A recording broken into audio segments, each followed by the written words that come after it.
नमस्कार दोस्तों, मैं रिंकू राय आपका स्वागत करता हूं tech computer guide smart class में।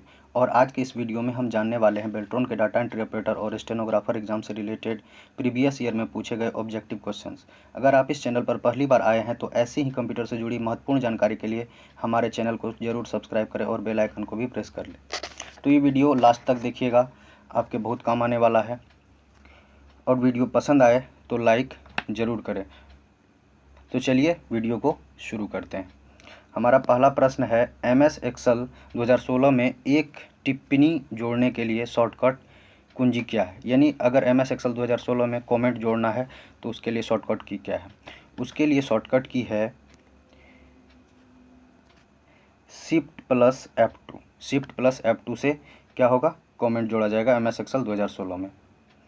तो आज मैं इसमें क्वेश्चंस का एक्सप्लेनेशन भी बताने वाला हूँ, तो वीडियो में लास्ट तक बने रहिएगा और ये वीडियो बहुत ही इंटरेस्टिंग होने वाला है। तो चलिए दूसरा प्रश्न देखते हैं। stdev.p एक डैश है। stdev.p क्या है? ये MS एक्सेल का एक पार्ट है। MS एक्सेल में ही ये वर्क किया जाता है। तो ये क्या करता है, सांख्यिकीय फंक्शन करता है, स्टैटिकल फंक्शन करता है। तो इसका आंसर हो जाएगा ऑप्शन नंबर 3। ये क्या करता है कि इसका उपयोग हम एक्सेल में कैलकुलेशन के लिए करते हैं। किसके लिए करते हैं? कैलकुलेशन के लिए। चलिए अगले प्रश्न की ओर बढ़ते हैं।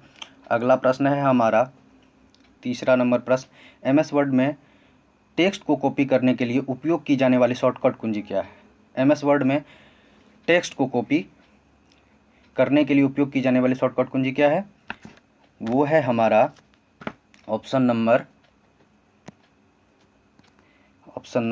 2, Ctrl+C। Ctrl+C से क्या करते हैं, MS वर्ड में किसी टेक्स्ट को कॉपी करते हैं। चलिए अगले प्रश्न की ओर बढ़ते हैं। अगला प्रश्न है चौथा प्रश्न, MS वर्ड 2016 में मेल मर्ज में मेलिंग के लिए प्राप्तकर्ता की मौजूदा सूची डैश में मौजूद होती है। तो चलिए इसका आंसर हो जाएगा ऑप्शन नंबर 1। पहले मेलिंग में जाएंगे, फिर सेलेक्ट रिसेप्शनिस्ट और यूज एग्जिस्टिंग लिस्ट में हमको क्या मिल जाएगा, मेल मर्जिंग के प्राप्तकर्ता की मौजूदा सूची मिल जाएगी। चलिए अगले प्रश्न की ओर बढ़ते हैं। अगला प्रश्न है, पावर पॉइंट 2016 में record slide show dash menu के तहत उपलब्ध होता है। इसका आंसर हो जाएगा स्लाइड शो। इसका आंसर हो जाएगा। चलिए अगला प्रश्न की ओर बढ़ते हैं। अगला प्रश्न है, MS एक्सेल में वर्कशीट का नाम कैसे बदलते हैं। MS एक्सेल में हमें अगर वर्कशीट का नाम बदलना है तो वो कैसे करेंगे। MS एक्सेल में वर्कशीट का नाम बदलने के लिए हम पहले क्या करेंगे, राइट क्लिक करेंगे और राइट क्लिक करने के बाद right click on sheet tab और रीनेम पे क्लिक करेंगे तो वहाँ से रीनेम हो जाएगा। तो इसका आंसर हो जाएगा ऑप्शन नंबर 2। चलिए अगले प्रश्न की ओर बढ़ते हैं। अगला प्रश्न है सातवां प्रश्न, MS एक्सेल 2016 में निम्नलिखित में से कौन सा कथन सही है। तो यहाँ पे कुछ कथन दिए हुए हैं, इनमें से कौन सा कथन MS एक्सेल 2016 के लिए सही है। तो इसके लिए सही हो जाएगा ऑप्शन नंबर 4, एक वर्कबुक एक वर्कशीट के समान नहीं है। चलिए अगला प्रश्न देखते हैं। आठवां प्रश्न है, स्लाइड सॉर्टर व्यू इनमें से क्या प्रदर्शित करता है। स्लाइड सॉर्टर व्यू ये MS पावर पॉइंट का सवाल है और इसका आंसर हो जाएगा ऑप्शन नंबर 2। क्षैतिज क्रम में आपके प्रेजेंटेशन की सभी स्लाइड थंबनेल होते हैं। चलिए अगला प्रश्न, नौवां प्रश्न देखते हैं। टेक्स्ट को पेस्ट करने के लिए उपयोग की जाने वाली शॉर्टकट कुंजी क्या है। कोई टेक्स्ट को अगर हमने कॉपी कर लिया, कॉपी करने के लिए तो हम लोगों को पता है, कॉपी करने के लिए Ctrl+C हम लोग यूज करते हैं। लेकिन पेस्ट करने के लिए हम क्या करते हैं, पेस्ट करने के लिए हम यूज करते हैं Ctrl+V। ऑप्शन नंबर 2 आंसर हो जाएगा। चलिए अगले प्रश्न की ओर बढ़ते हैं। अगला प्रश्न है 10 नंबर का प्रश्न, MS एक्सेल में होम मेन्यू के तहत एडिटिंग ग्रुप में क्लियर ड्रॉप डाउन सूची के तहत निम्नलिखित में से कौन सा वैध विकल्प नहीं है। इनमें से जो वैध विकल्प नहीं है वो है clear data. Option number 1 answer हो जाएगा। चलिए अगले प्रश्न की ओर बढ़ते हैं। अगला प्रश्न 11वां प्रश्न है कि इनमें से कौन सा उपयोगकर्ताओं को चित्र और एनिमेशन जैसे चित्रमय तत्वों यानी ग्राफिकल एलिमेंट्स के माध्यम से किसी उपकरण के साथ इंटरेक्ट करने की अनुमति देता है। चलिए एक बार फिर से प्रश्न को दोहराते हैं और समझते हैं प्रश्न को कि इनमें से कौन सा उपयोगकर्ताओं को चित्र और एनिमेशन जैसे चित्रमय तत्वों ग्राफिकल एलिमेंट्स के माध्यम से किसी उपकरण के साथ इंटरेक्ट करने की अनुमति नहीं देता है। तो ये हो जाएगा आपका option number 1 graphical user interface यानी जेपीजी फॉर्मेट इसको कहते हैं। चलिए अगले प्रश्न की ओर बढ़ते हैं। अगला प्रश्न है एमएस एक्सेल में सेल बॉर्डर लगाने का विकल्प कहाँ मिलता है? यानी सेल में अगर हमें बॉर्डर लगाना हो एमएस एक्सेल में तो वो ऑप्शन हमें कहाँ मिलेगा? वो ऑप्शन हमें मिल जाएगा ऑप्शन नंबर 4 इसका आंसर हो जाएगा। ये होम टैब में मिलेगा, फ़ॉन्ट ग्रुप में बॉर्डर में जा करके हमें मिल जाएगा कि एमएस एक्सेल के सेल में बॉर्डर लगाने का विकल्प मिलेगा। चलिए अगले प्रश्न की ओर बढ़ते हैं। अगला प्रश्न 13वां प्रश्न है कंपाइलर्स रूपांतरित करता है। कंपाइलर्स क्या रूपांतरित करता है? इसका आंसर हो जाएगा ऑप्शन नंबर 4 मशीन को हाई लेवल लैंग्वेज में, यानी मशीन लैंग्वेज को ये क्या करता है? हाई लेवल लैंग्वेज में परिवर्तित करता है, रूपांतरित कर कंपाइलर्स हमेशा क्या करता है? लैंग्वेज को परिवर्तित करता है, यानी मशीन लैंग्वेज को हाई लेवल लैंग्वेज में परिवर्तित करता है। चलिए अगला प्रश्न देखते हैं। वह व्यू जिसमें वर्ड डॉक्यूमेंट कंप्यूटर की स्क्रीन पर उस प्रकार दिखाई देता है जिस प्रकार पेज चौड़ाई, टेक्स्ट स्थिति और फॉर्मेट में डॉक्यूमेंट ब्राउजर में दिखाई देगा, वह क्या कहलाता है? वह कहलाता है web layout view. Option number 4 इसका आंसर हो जाएगा। चलिए अगले प्रश्न हैं। अगला प्रश्न है ये एमएस एक्सेल का प्रश्न है कि आप 19/12/2019 को एमएस एक्सेल वर्कशीट में फंक्शन ये वाला पार्ट दे करके अगर लिखेंगे, ऐसा अगर हमने लिख दिया है डाले, जब आप अगले दिन वर्कशीट खोलेंगे तो आउटपुट क्या होगा? अगले दिन जब आप वर्कशीट को खोलेंगे तो उसका आउटपुट क्या होगा? उसका आउटपुट होगा यानी एक दिन के बाद जब हम खोलेंगे तो ऑटोमेटिक वो एक तारीख बदल जाएगा और वो हो जाएगा 20/12/2019। तो ऑप्शन नंबर 4 इसका आंसर हो जाएगा। चलिए अगले प्रश्न की ओर बढ़ते हैं। अगला प्रश्न है डैश में मेल मर्ज करने के लिए इनवेलप एक डिफ़ॉल्ट दस्तावेज प्रकार नहीं है। किसमें एक डिफ़ॉल्ट दस्तावेज प्रकार नहीं है? तो ये आंसर हो जाएगा हमारा एमएस वर्ड इसका आंसर हो जाएगा। चलिए हम अगले प्रश्न की ओर बढ़ते हैं। अगला प्रश्न 17वां प्रश्न है। अगला प्रश्न 17वां प्रश्न है आप विंडोज़ एक्सपी में एक नया फ़ोल्डर कैसे बनाते हैं? विंडोज़ एक्सपी में आप कैसे एक नया फ़ोल्डर बनाते हैं? विंडोज़ एक्सपी ये 25 अप्रैल 2005 में लॉन्च किया गया था। तो विंडोज़ एक्सपी में एक नया फ़ोल्डर कैसे बनाएंगे? नया फ़ोल्डर बनाने के लिए हम क्या करते हैं? ऑप्शन नंबर 4 इसका आंसर होगा। Right click on empty area और न्यू पे क्लिक करेंगे, फोल्डर पे क्लिक करेंगे तो क्या होगा? एक नया फ़ोल्डर तैयार हो जाएगा। चलिए अगला हम बात कर लेते हैं 18वां प्रश्न, और इसमें मैं एक्सप्लेनेशन भी देने वाला हूँ, बिल्कुल आप बने रहिए इस वीडियो में। चलिए तो 18वां प्रश्न है एक्टिव एक्स डैश द्वारा शुरू की गई एक तकनीक है। एक्टिव एक्स के बारे में हम थोड़ा सा जान लेते हैं। एक्टिव एक्स माइक्रोसॉफ्ट द्वारा बनाया गया एक सॉफ्टवेयर फ्रेमवर्क है जो अपने पहले कंपोनेंट, ऑब्जेक्ट मॉडल और ऑब्जेक्ट लिंकिंग एबेंडिंग तकनीकों को एक नेटवर्क से डाउनलोड की गई सामग्री के लिए विशेष रूप से वर्ल्ड वाइड वेब से अडॉप्ट करता है। ये माइक्रोसॉफ्ट ने 1996 में एक्टिव एक्स को पेश किया। तो इसका आंसर हो जाएगा, इसका आंसर जो होगा वो हो जाएगा माइक्रोसॉफ्ट। ये माइक्रोसॉफ्ट के द्वारा कब लॉन्च किया गया था? ये लॉन्च किया गया था 1996 में, 1996 में लॉन्च किया गया था। चलिए अगले प्रश्न की ओर बढ़ते हैं। अगला प्रश्न है कंप्यूटर के भौतिक उपकरणों को क्या कहा जाता है? कंप्यूटर का जो भौतिक उपकरण है यानी बाहरी पार्ट को क्या कहा जाता है? तो ये बाहरी पार्ट हो जाएगा हमारा हार्डवेयर। इसका आंसर हो जाएगा, इसका आंसर क्या हो जाएगा? आंसर हो जाएगा ऑप्शन नंबर 2। चलिए अगले प्रश्न की ओर बढ़ते हैं। अगला प्रश्न 20वां प्रश्न है। अगला प्रश्न हमारा 20वां प्रश्न है सॉफ्टवेयर पैकेज प्रोग्राम का वह समूह जो डैश का समाधान करता है, यानी सॉफ्टवेयर पैकेज प्रोग्राम का वह समूह जो डैश का समाधान करता है।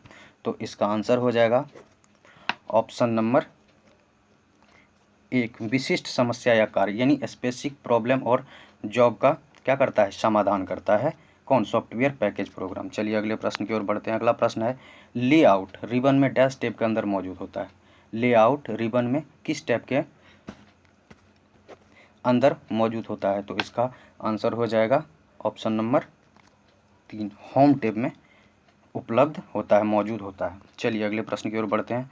अगला प्रश्न है 22वां प्रश्न, चयनित अक्षर को सब स्क्रिप्ट बनाने के लिए शॉर्टकट कुंजी क्या है? यानी कोई भी चयनित अक्षर है, किसी भी चयनित लेटर को, यानी कोई लेटर हमने एमएस वर्ड में टाइप किया है और उसको हमने सेलेक्ट कर लिया है, तो उसको सब स्क्रिप्ट बनाने के लिए हम क्या करेंगे? सब स्क्रिप्ट बनाने के लिए हम करेंगे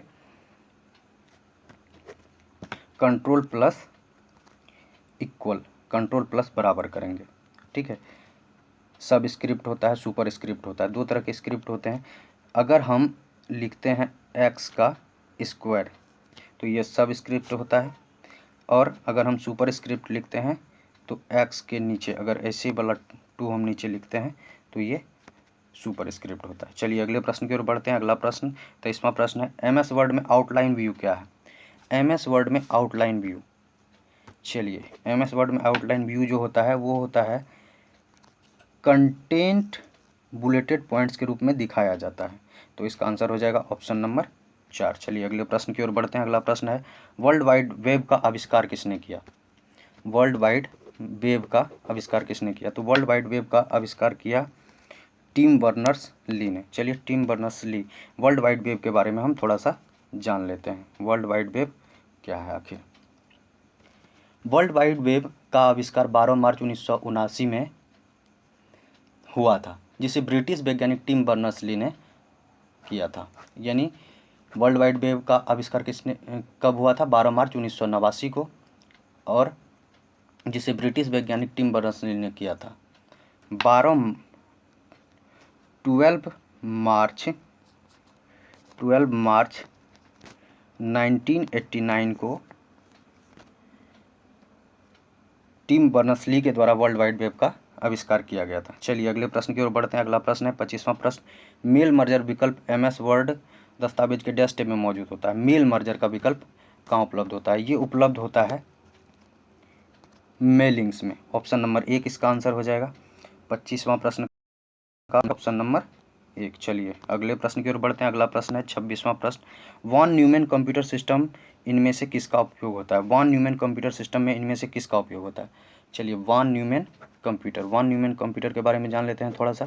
वॉन न्यूमैन कंप्यूटर में जो उपयोग होता है वो होता है संग्रहित प्रोग्राम सिद्धांत का, संग्रहित प्रोग्राम सिद्धांत का।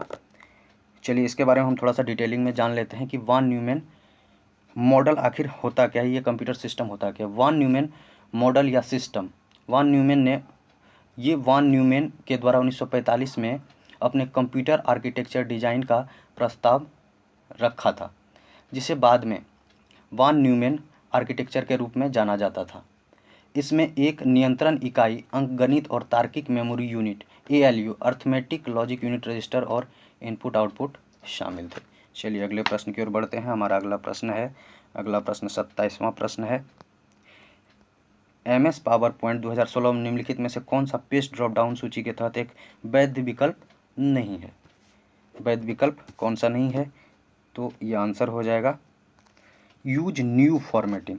इसका आंसर हो जाएगा ऑप्शन नंबर 3। चलिए अगले प्रश्न की ओर बढ़ते हैं। अगला प्रश्न है 28वां प्रश्न, इसमें एक्सप्लेनेशन भी थोड़ा सा देखेंगे और जानेंगे। निम्नलिखित में से किसमें कंप्यूटरों के बीच नेटवर्किंग सुविधा मौजूद नहीं है? ये जो ऑप्शन दिए गए हैं इनमें से कौन सा ऐसा कंप्यूटर है जिसमें कि नेटवर्किंग की सुविधा मौजूद नहीं है? तो इसका आंसर हो जाएगा ऑप्शन नंबर 1। तो चलिए जान लेते हैं कि ये आखिर विंडोज़ 3.1 क्या है। विंडोज़ 3. इसकी स्थापना बिल गेट्स ने 4 अप्रैल 1975 को की थी। इसका मुख्य उत्पाद विंडोज़ ऑपरेटिंग सिस्टम है। इसका मुख्य उत्पाद क्या है? विंडोज़ ऑपरेटिंग सिस्टम है, विंडोज़ 3.1 का, और इसका आविष्कार बिल गेट्स ने 4 अप्रैल 1975 को किया था। उसके बाद है विंडोज़ 10। देखिए विंडोज़ 10 जो है, ये वाला पार्ट जो है, ऑप्शन नंबर 2 जो है विंडोज़ 10 के बारे में थोड़ा सा जान लेते हैं। विंडोज़ 10 माइक्रोसॉफ्ट का विंडोज़ के नए संस्करण पर आधारित एक संचालन प्रणाली है, जिसे 30 सितंबर 2014 को प्रदर्शित किया गया। 9 अक्टूबर 2014 9 अक्टूबर 2014 में 9 अक्टूबर 2014 में यह बाजार में आया। इसकी झलक का संस्करण पहले ही उपलब्ध था। चलिए अगला जो है ऑप्शन नंबर 3 विंडोज़ एक्सपी। देखिए विंडोज़ एक्सपी क्या होता है? विंडोज़ एक्सपी जो है 25 अप्रैल 2005 को लॉन्च हुआ था। उसके बाद है विंडोज़ 8 लॉन्च हुआ था 26 अक्टूबर 2012 को। चलिए अगले प्रश्न की ओर बढ़ते हैं। अगला प्रश्न है हमारा, निम्नलिखित में से कौन सूचना अस्थायी रूप से स्टोर कर सकता है? निम्नलिखित में से कौन सूचना अस्थायी रूप से स्टोर कर सकता है, हमारा प्रश्न है। चलिए देख लेते हैं। इसमें देखिए ऑप्शन जो हो जाएगा, इसका आंसर ऑप्शन नंबर 1 हो जाएगा। और जान लेते हैं कि एसरेम है क्या। एसरेम का फुल फॉर्म क्या होता है? एसरेम का फुल फॉर्म होता है स्टैटिक रैंडम एक्सेस मेमोरी। उसके बाद ऑप्शन दूसरा जो है डी रैम का फुल फॉर्म होता है डायनेमिक रैंडम एक्सेस मेमोरी। और रोम का फुल फॉर्म होता है रीड ओनली मेमोरी। और कैचे मेमोरी, ये थोड़ा सा स्पेशल है, थोड़ा सा इसके बारे में एक्सप्लेन कर देते हैं। तो कैचे मेमोरी एक विशेष उच्च गति वाली मेमोरी है। इसका उपयोग उच्च गति वाले सीपीयू के साथ गति सिंक्रोनाइज करने के लिए किया जाता है। चलिए अगले प्रश्न की ओर बढ़ते हैं। अगला प्रश्न है 30वां प्रश्न, एमएस वर्ड में इंडेंट के पैराग्राफ बढ़ाने के लिए शॉर्टकट कुंजी क्या है? यानी इंडेंट बढ़ाने के लिए जो शॉर्टकट की है वो है Ctrl+M। ऑप्शन नंबर 1 इसका आंसर हो जाएगा। चलिए अगले प्रश्न की ओर बढ़ते हैं। अगला प्रश्न है 31वां प्रश्न है, 31 नंबर का प्रश्न है कि निम्नलिखित में से कौन सा पेज मार्जिन का एक प्रकार है? चलिए जानते हैं पेज मार्जिन का प्रकार कौन है। पेज में जो हम मार्जिन छोड़ते हैं, स्पेस छोड़ते हैं, वो कौन सा है? तो ये हो जाएगा आंसर ऑप्शन नंबर 1 टॉप। चलिए अगले प्रश्न की ओर बढ़ते हैं। अगला प्रश्न 32वां प्रश्न है, आप एक्सेल वर्कशीट में 3 कॉलम में कुछ शीर्षक बनाना चाहते हैं, आप ऐसा कैसे कर सकते हैं? तो ऐसा करने के लिए हम क्या करेंगे? ऑप्शन नंबर 1 इसका आंसर होगा 3 क्रमागत सेल्स को सेलेक्ट करके फिर मर्ज सेल्स का विकल्प चुनेंगे। ऑप्शन नंबर 1 इसका आंसर हो जाएगा। चलिए अगले प्रश्न की ओर बढ़ते हैं। अगला प्रश्न है डीएसएल का पूर्ण रूप क्या है? डीएसएल का पूर्ण रूप जो है वो है हमारा, डीएसएल का पूर्ण रूप होता है डिजिटल सब्सक्राइबर लाइन। डीएसएल का पूर्ण रूप क्या होगा? Digital subscriber line. तो चलिए थोड़ा सा देख लेते हैं, एक्सप्लेन कर देते हैं कि आखिर डीएसएल है क्या। देखिए डीएसएल डिजिटल सब्सक्राइबर लाइन इसका फुल फॉर्म है, जो सामान्य रूप से इंटरनेट सर्विस के लिए जाना जाता है। इसके द्वारा एक मोडेम और एक फ़ोन लाइन के बीच डिजिटल डेटा कनेक्शन का प्रयोग करके इंटरनेट कनेक्शन की सुविधा दी जाती है। चलिए अगले प्रश्न की ओर बढ़ते हैं। अगला प्रश्न है हमारा 34वां प्रश्न कि एमएस वर्ड में टेक्स्ट स्टाइलिंग फीचर को क्या कहा जाता है? टेक्स्ट स्टाइलिंग फीचर को क्या कहा जाता है? तो टेक्स्ट स्टाइलिंग फीचर को कहा जाता है वर्ड आर्ट। ऑप्शन नंबर 4 इसका आंसर हो जाएगा। ऑप्शन नंबर 4 आंसर होगा। चलिए अगले प्रश्न की ओर बढ़ते हैं। अगला प्रश्न 35वां प्रश्न है, निम्नलिखित में से कौन सा कंप्यूटर बस नहीं है? चलिए जान लेते हैं कंप्यूटर बस के बारे में थोड़ा सा। तो निम्नलिखित में से कौन सा कंप्यूटर बस नहीं है? तो इसका आंसर हो जाएगा ऑप्शन नंबर 4 टाइमर बस।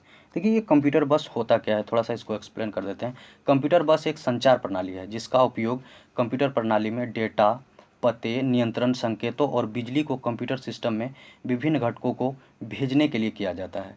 कंप्यूटर बसों का उपयोग विभिन्न हार्डवेयर घटकों को जोड़ने के लिए किया जाता है जो कंप्यूटर सिस्टम का हिस्सा है। चलिए अगले प्रश्न की ओर बढ़ते हैं। अगला प्रश्न है हमारा 36वां प्रश्न, निम्नलिखित में से कौन सी पूर्णतः ऑब्जेक्ट ओरिएंटेड कंप्यूटर लैंग्वेज है? प्रश्न एक बार फिर देख लेते हैं। प्रश्न है हमारा 36 नंबर का प्रश्न है हमारा 36वां प्रश्न है। 36वां प्रश्न, निम्नलिखित में से कौन सी पूर्णतः ऑब्जेक्ट ओरिएंटेड कंप्यूटर लैंग्वेज है? तो इसका आंसर हो जाएगा option number 3 C plus plus. ठीक है, ये क्या है, एक कंप्यूटर लैंग्वेज। चलिए अगले प्रश्न की ओर बढ़ते हैं। अगला प्रश्न है, आमतौर पर डेस्कटॉप पर आइकन जो किसी फाइल या फोल्डर में रिडायरेक्ट करता है उसे डैश कहा जाता है। यानी आमतौर पर डेस्कटॉप पर आइकन जो किसी फाइल या फोल्डर में रिडायरेक्ट करता है उसे डैश कहा जाता है। क्या कहा जाता है, चलिए जान लेते हैं। इसका आंसर हो जाएगा ऑप्शन नंबर 1, शॉर्टकट कहा जाता है, शॉर्टकट कहा जाता है। चलिए अगला प्रश्न देख लेते हैं। अगला प्रश्न है, पाई चार्ट केवल डैश प्रदर्शित करता है। पाई चार्ट क्या प्रदर्शित करता है, पाई चार्ट क्या प्रदर्शित करता है, तो पाई चार्ट प्रदर्शित करता है ऑप्शन नंबर 2 हो जाएगा इसका आंसर, डेटा की एक श्रृंखला को प्रदर्शित करता है। चलिए 39वां प्रश्न देख लेते हैं। 39वां प्रश्न है, डिफ़ॉल्ट रूप में एक्सेल वर्कबुक 2016 में कितनी सीट होती है। डिफ़ॉल्ट रूप में यानी जब हम शुरू में MS एक्सेल वर्कबुक को ओपन करते हैं तो उसमें कितनी वर्कशीट होती है, तो इनमें वर्कशीट होती है, वर्कशीट की संख्या होती है 39। का आंसर हो जाएगा ऑप्शन नंबर 2। इसमें केवल एक ही वर्कशीट डिफ़ॉल्ट होता है। चलिए अगले प्रश्न की ओर बढ़ते हैं। अगला प्रश्न है 40वां प्रश्न कि MS एक्सेल 2016 में जब आप एक विंडो को स्प्लिट करते हैं तो विंडो कितने पेन में स्प्लिट होती है। विंडो को जब स्प्लिट करते हैं तो ये 4 विंडो पेन में स्प्लिट होती है। ऑप्शन नंबर 1 इसका आंसर हो जाएगा। चलिए अगले प्रश्न की ओर बढ़ते हैं। अगला प्रश्न बहुत ही अच्छा प्रश्न है, डायल अप विधि का उपयोग डैश आपस में जोड़ने के लिए किया जाता है। चलिए इसके बारे में हम एक्सप्लेनेशन भी जानेंगे। ये जो है डायल अप विधि का उपयोग डैश आपस में जोड़ने के लिए हम क्या करते हैं, इनपुट आउटपुट को आपस में जोड़ने के लिए उपयोग करते हैं।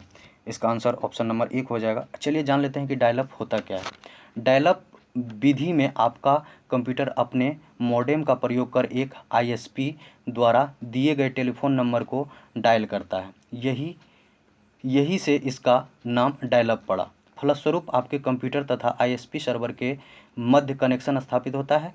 किसी भी फ़ोन कॉल की तरह यह कनेक्शन अस्थायी होता है। ये बिल्कुल फ़ोन कॉल की तरह काम करता है, जैसा कि इसका नाम डायल अप है। देखिए इसमें एक टर्म आया है ISP। ISP का फुल फॉर्म क्या होता है, ISP के फुल फॉर्म जान लेते हैं। ISP का फुल फॉर्म होता है इंटरनेट सर्विस प्रोवाइडर। चलिए अगले प्रश्न की ओर बढ़ते हैं। अगला प्रश्न है 42वां प्रश्न, कॉलम B और C के बीच 3 कॉलम प्रविष्ट करने के लिए डैश को सेलेक्ट करते हैं। हम सेलेक्ट करते हैं कॉलम C को सेलेक्ट करते हैं। ऑप्शन नंबर 1 आंसर हो जाएगा। चलिए अगले प्रश्न की ओर बढ़ते हैं। MS वर्ड डॉक्यूमेंट में टेबल किस प्रकार इंसर्ट किया जाता है। MS वर्ड डॉक्यूमेंट में अगर हमें टेबल इंसर्ट करना होता है तो हम कैसे इंसर्ट करते हैं, तो हम इंसर्ट करते हैं,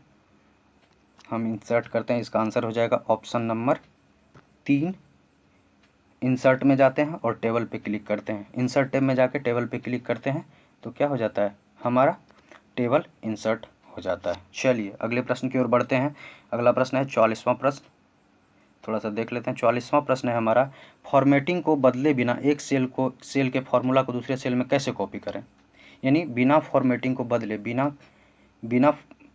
बदले बिना एक सेल से फॉर्मूला को दूसरे सेल में कैसे कॉपी करना है, तो इसका आंसर हो जाएगा ऑप्शन नंबर 4।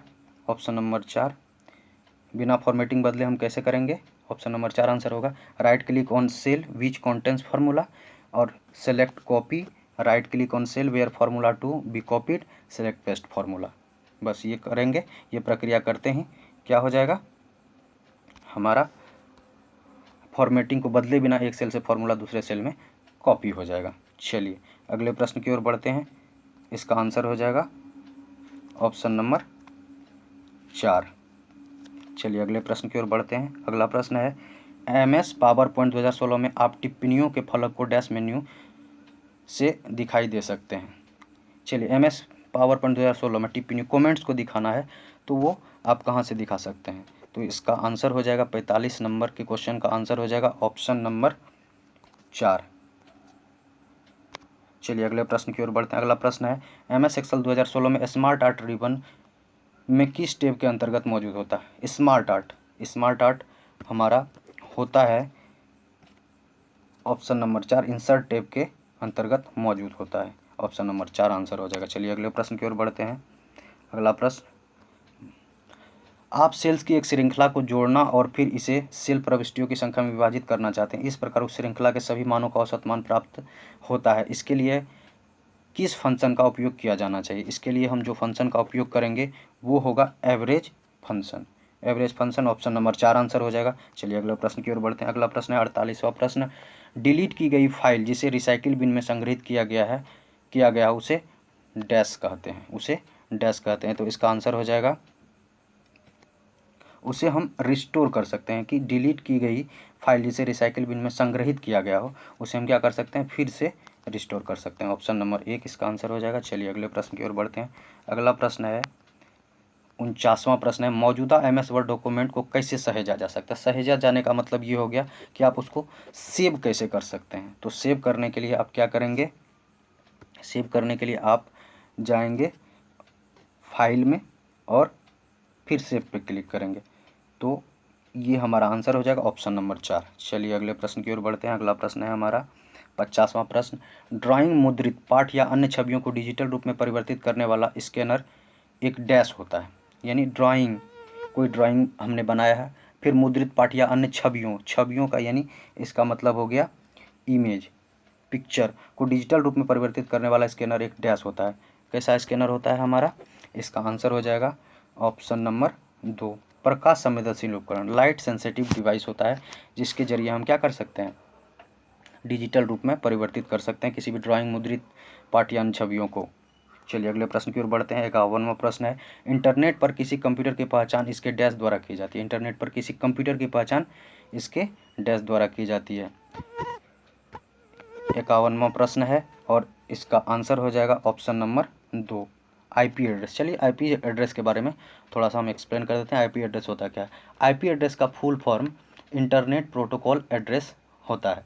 यह एक यूनिक एड्रेस होता है जिससे कि एक डिवाइस को आसानी से आइडेंटिफाई किया जा सकता है।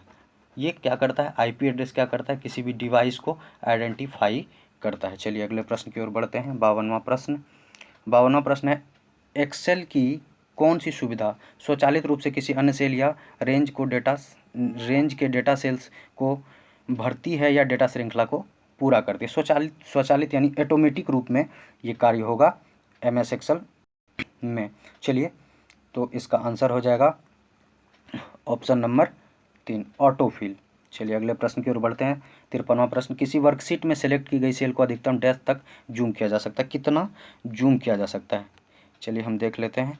53वां प्रश्न, इसको हम 4 की यूनिट तक जूम कर सकते हैं। अगले प्रश्न की ओर बढ़ते हैं। TCP, देखिए TCP का पूर्ण रूप क्या है? TCP का पूर्ण रूप होता है ट्रांसमिशन कंट्रोल प्रोटोकॉल। चलिए ट्रांसमिशन प्रोटोकॉल, TCP का पूर्ण रूप ट्रांसमिशन कंट्रोल प्रोटोकॉल। तो जान लेते हैं कि ये TCP आखिर होता क्या है। TCP का फुल फॉर्म आप जान ही गए हैं कि ट्रांसमिशन कंट्रोल प्रोटोकॉल होता है। TCP एक फंडामेंटल प्रोटोकॉल होता है, वो भी इंटरनेट प्रोटोकॉल सूट के भीतर में, जो कि एक कलेक्शन होता है स्टैंडर्ड्स की जो एलो करता है और सिस्टम को कम्युनिकेट करने के लिए इंटरनेट में यह कार्य करता है। चलिए अगले प्रश्न की ओर बढ़ते हैं। हमारा अगला प्रश्न है 55वां प्रश्न, निम्नलिखित में से कौन सा एक्सेल विंडो के शीर्ष के पास स्थित वह बार है जहां आप सेल प्रविष्टियां दर्ज या एडिट कर सकते हैं? प्रश्न को एक बार फिर से देख लेते हैं और समझ लेते हैं प्रश्न को कि निम्नलिखित में से कौन सा एक्सेल विंडो के शीर्ष के पास स्थित वह बार है जहां आप सेल प्रविष्टियां दर्ज या एडिट कर सकते हैं? तो इसका आंसर हो जाएगा ऑप्शन नंबर 1, फार्मूला बार में आप क्या कर सकते हैं, एक्सेल के विंडो के पास स्थित वह बार है जहां आप सेल प्रविष्टियां दर्ज कर सकते हैं और उसको एडिट भी कर सकते हैं। चलिए अगला प्रश्न 56वां प्रश्न देखते हैं। स्प्लिट विंडो को विभाजित करने के लिए शॉर्टकट कुंजी क्या है? स्प्लिट विंडो को विभाजित करने के लिए यानी कई भागों में बांटने के लिए स्प्लिट विंडो को, तो इसका आंसर हो जाएगा option number 4, alt control plus S करके हम क्या कर सकते हैं, किसी विंडो को स्प्लिट कर सकते हैं। चलिए अगला प्रश्न 57वां प्रश्न देखते हैं। 57वां प्रश्न है कि MS वर्ड 2016 में मेल मर्ज स्टार्ट करने के लिए इन्वेलप कैसे बनाया जाता है? मेल मर्ज स्टार्ट करने के लिए इन्वेलप कैसे बनाएंगे? ये मेल मर्ज वाला प्रश्न बहुत ज़्यादा वेल्ट्रॉन में आता है और मेल मर्ज का होगा तो हम एक कंप्लीट ट्यूटोरियल वीडियो टाइप बना देंगे और आप लोगों के साथ लिंक शेयर कर देंगे। तो आप लोग वीडियो में बने रहिए। वीडियो को अगर वीडियो अच्छा लग रहा है तो आप वीडियो को लाइक ज़रूर करें और हमारे चैनल को सब्सक्राइब भी ज़रूर करें, ताकि ऐसे ही वीडियो आपको मिलते रहे और आप बेल्ट्रॉन में सेलेक्ट हो जाएं। चलिए तो क्वेश्चन देख लेते हैं। 57वां प्रश्न है कि MS वर्ड 2016 में मेल मर्ज स्टार्ट करने के लिए इन्वेलप कैसे बनाया जाता है। इन्वेलप बनाने के लिए हम क्या करते हैं, इन्वेलप बनाने के लिए हम जाते हैं मेलिंग के ऑप्शन में, स्टार्ट मेल मर्ज में, इन्वेलप में, सेलेक्ट साइज और ओके पे क्लिक करते हैं। इसका आंसर हो जाएगा ऑप्शन नंबर 3। चलिए अगले प्रश्न की ओर बढ़ते हैं। हमारा अगला प्रश्न है 58वां प्रश्न, सूत्र। ये यहाँ एक सूत्र दिया गया है, ये आप सूत्र देख सकते हैं, का आउटपुट क्या होगा। ये सूत्र जब हम MS एक्सेल में लिखेंगे तो इसका आउटपुट क्या होगा, इसका आउटपुट हो जाएगा ऑप्शन नंबर 3। ये सूत्र जब हम लिखेंगे तो इसका आउटपुट ऑप्शन नंबर 3 आ जाएगा। चलिए अगले प्रश्न की ओर बढ़ते हैं। 59वां प्रश्न, निम्नलिखित में से कौन सा एक पंक्ति और स्तंभ कॉलम का प्रतिच्छेदन करता है। चलिए थोड़ा सा हम देख लेते हैं रॉ और कॉलम के बारे में। देखिए हम यहाँ लाइन ड्रॉ कर लेते हैं। देखिए हमने लाइन ड्रॉ कर लिया है। ये वाला ऐसा जो लाइन होगा, यानी हमारे हाथ के राइट साइड जो होगा, राइट साइड में क्या होगा, ये हमारा रॉ कहलाएगा। और ये जो नीचे की तरह जाएगा, ये जो नीचे की तरह जा रहा है अभी, ये क्या कहलाएगा, कॉलम कहलाएगा। तो इसका आंसर हो जाएगा ऑप्शन नंबर 3, ये सेल कहलाता है। चलिए अगला प्रश्न देख लेते हैं। MS एक्सेल 2016 में ऑटो शेप रिबन में किस टैब के अंतर्गत मौजूद होता है। ऑटो शेप, MS एक्सेल 2016 में ऑटो शेप रिबन में किस टैब के अंतर्गत मौजूद होता है। तो ये मौजूद होता है इंसर्ट टैब में। तो चलिए जय हिंद, यही तक वीडियो को हम समाप्त करते हैं। और अगर आप प्रैक्टिस करना चाहते हैं ऐसे सारे क्वेश्चंस का, तो आप हमारे फेसबुक पेज पर जा सकते हैं, और मैं अपने फेसबुक पेज का लिंक इस वीडियो के डिस्क्रिप्शन में दे दूंगा। वहां से आप जा कर के डेली एक क्वेश्चन पोस्ट किया जाता है, और वो बिल्कुल Beltron, data entry operator, stenographer और बैंकिंग SSC से रिलेटेड क्वेश्चन होते हैं, और आपको 100% सफलता उस क्वेश्चन से मिलेगी। तो चलिए जय हिंद, यही तक वीडियो को स्टॉप करते हैं। मिलते हैं नेक्स्ट वीडियो में। जय हिंद।